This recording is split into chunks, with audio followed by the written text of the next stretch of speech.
What's up, my Beyond Calibercrats? This is JP Lawson, DM. Yeah, DM for the Voyage to Erebus, and this right here is Preacher Man R&B. Preacher Man R&B. Now, Preacher Man, obviously, within the Voyage to Erebus, plays Nereis. Nereis being one of the stronger characters and all that, I think definitely has a lot more character development to explain, and yet only a short amount of time now, but we'll get to that in just a little bit. So, basically, to recap this latest session, I believe it was session 7? Yeah, because we did 6.5 and 7. Yeah. Yep. Yeah. So, session 7 and all that. Basically, we're picking up right where we left off at the end of session 6, and then, of course, 6.5 with the Zeres.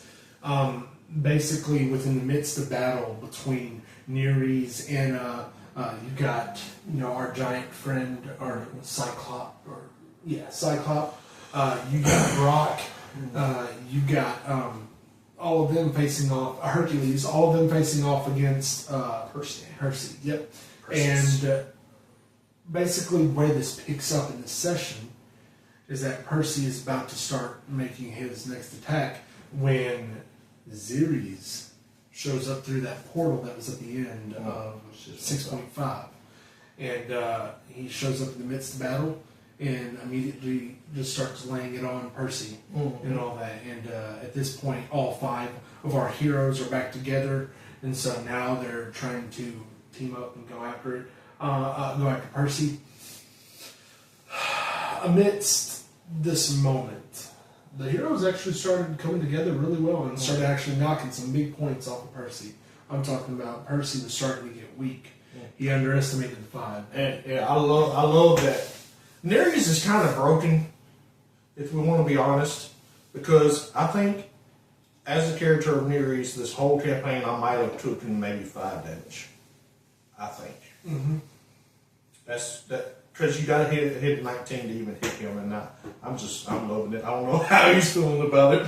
Well, I mean, there's a way that being a DM, you're going to have characters like that all over. You're going to have actors that make these characters that you have to adapt to the best you can. Sometimes it works in your favor on certain sessions. Other times, the character, like you said, may be broken or something like that. I don't really consider Nereis broken because I knew going into it, Nereis was going to play a huge factor in this campaign. There's something big about Nereis that was already revealed, and yet something else even bigger that'll happen.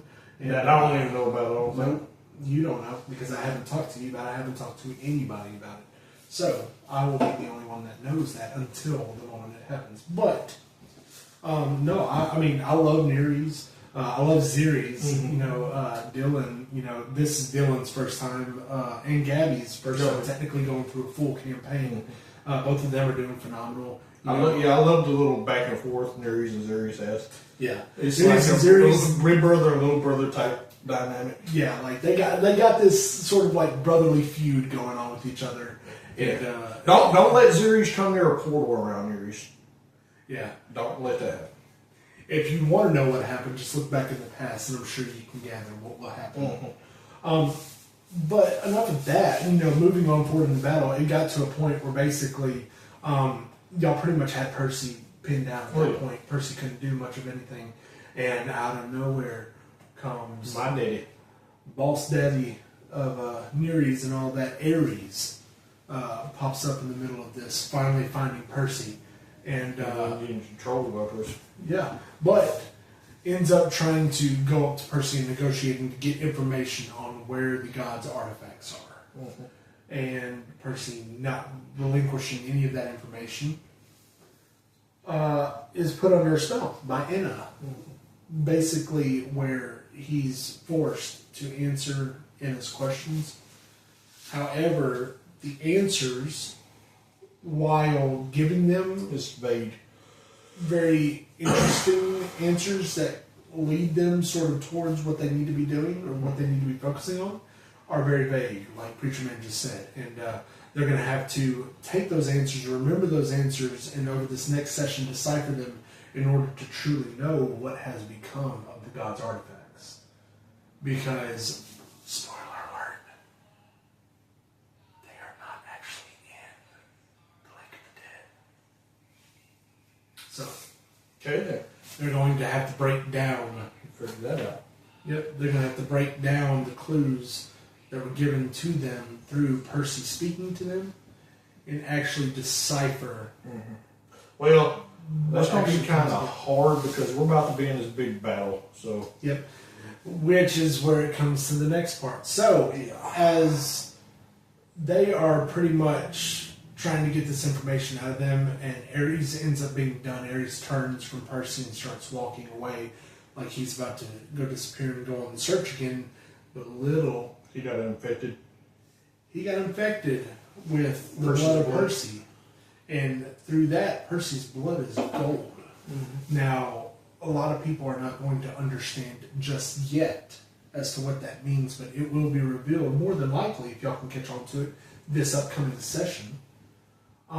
But basically, it's sort of like a possession of the mind in a way. Mm-hmm. When he was infected by Percy's blood, his mind was, possessed, and he ended up basically being the reason that our Cyclop friend died in the escape from the cave.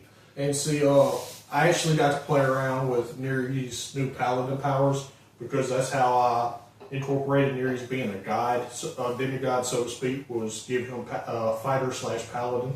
So I was able to play with that. I actually was able to figure out, my dad's possessed, and figure out what he's possessed by with the help of Zeus and them. And then I tried to heal him with my lay on hands, but I did a vision instead. And I'll let him talk more about the vision. So when he does that, this vision that he receives, that Nereus receives, ends up actually providing him clarity on what actually happened with his father. And it flashes back to the moment that Ares first showed up in the cave when he went to actually interrogate, so to speak, Percy. And it shows where Percy used a specific dagger that I will end up keeping, hidden as far as the name of this dagger. But if you want to try to decipher for it yourself on what type of dagger that Percy used, go ahead and check out the session if you haven't already. But saw that Percy had slit himself to be able to gain some of his blood, and then stabbed Ares, and through that transferred his blood into Ares, ergo giving him the ability to possess Ares. So with this vision, Ares was able to pretty much save your father at that point from being wrongly persecuted. Yeah. I had calls on Zeus, even though he didn't come right away, but he finally did. Yep. And by this point, the lay on hands and all that, your father had passed out.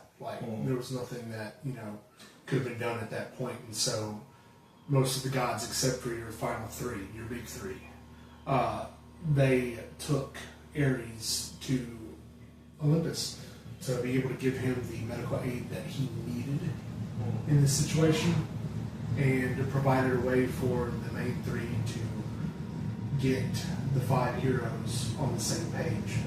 Now our heroes are not hunting these artifacts necessarily anymore. Their main objective now, according to Zeus, is to pursue Perseus.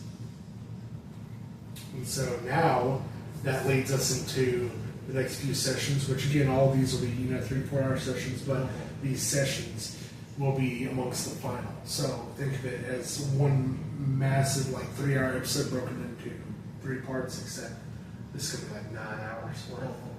But it'll be a 3-episode finale to the campaign. And I'm giving y'all that warning. While y'all may think it's a rather short campaign, it'll be well over 30 hours of campaign material for this one campaign alone, just to start out the Olympian Chronicles. But each of these will be 3 hours, 9 hours total of non-stop, fully packed action going into this final battle between Perseus and the demons and creatures of the underworld versus our heroes and the gods of Olympus and pretty much Cyclopes, whoever we met so far. Yeah. So it'll be one massive battle. If y'all want to refer how big on the grand scheme of things this battle will be. Just think about Avengers Endgame, the final battle from Avengers Endgame, how massive that battle was. You never know, some of us might die. You don't Never know. You never know what's going to happen. That's another thing that y'all encountered sort of at the very end and all that was that cube that Zeres had gotten, had the ability to show possible futures, depending on how their journey is going now, depending on what they're all feeling, how they are related to each other and all that. It shows the possible outcomes of the future. It showed them one outcome where it showed Kronos wiping out everyone. The heroes, gods, Cyclopes, all of them alike. But after they talked some differences out and started changing their attitudes and their hearts about working together about certain things they needed to do to make sure that they remained as strong as they could and as loyal as they could to each other, the vision changed. And Nereus, I believe you were the one that spotted it. I think so. I believe you spotted it the second time when the cube started lighting up again. Yeah. You noticed It was and like told that. Zeres. Yeah. And so Zeres took it back out, and it was sort of like dimming and then coming. It was like flashing back and forth, and getting away from Zeres, going towards Brock, and then it started like becoming less. And then it beamed up whenever I touched it. Beamed up whenever Nereus touched it, dropped it, and of course another vision came up. But this time, the vision, as of right now, was showing the defeat of Perseus. And that's where it was basically decided, we may just yet win this. We may just yet defeat Perseus. And that's where we leave off, ladies and gentlemen. So, And I don't know if you want to tell them what's coming up next at the beginning of the year. You want to go ahead and tell them? I can go ahead and make that announcement. While we've been doing the Voyage to Erebus, the Olympian Chronicles, the first campaign of the Olympian Chronicles, in between this campaign and the next Olympian Chronicles campaign we do, And it'll be going to coincide with Land of Fire too. which that title has not been released, but soon enough I will release the title of the next Olympian Chronicles campaign to y'all. But when I start the new year, when we start the new year, this session will be over by that point. This campaign will be over by that point, and we'll immediately flip around, probably late January, beginning of February. Yeah. It's Because when we got a new actor coming in, and we got to go around his schedule. Yep. And his name is Josh too. But He's our barber. He makes us look good.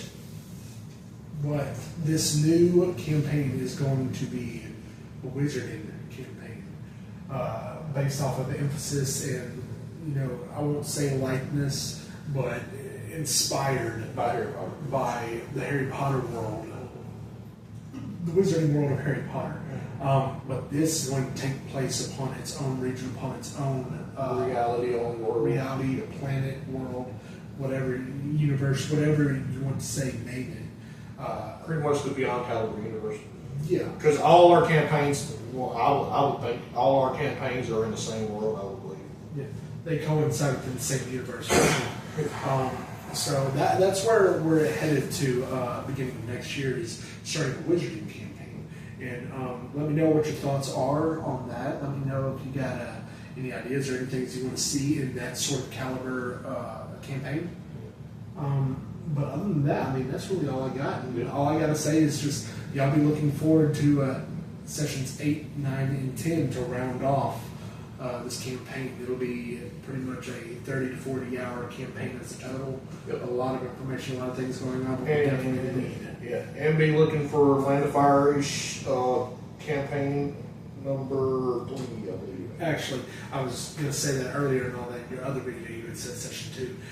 We had a session 0, and then that was session 1. So it'll be session 2 next time. We'll have to double check a little bit. Yeah. We'll double check on that, I'm pretty sure. It's But either 3 or 2, one of the two. it's one of the two. And we'll get back to y'all and correct that if we need to, or you'll just know about it in the next video. But other than that, that wraps up everything on my part and JP's part. Preacher Man, you got anything else? Nothing much, but I'll go ahead and tell y'all my character's name for the wizarding campaign, Maxwell Taft. So y'all will be meeting him in the future. So.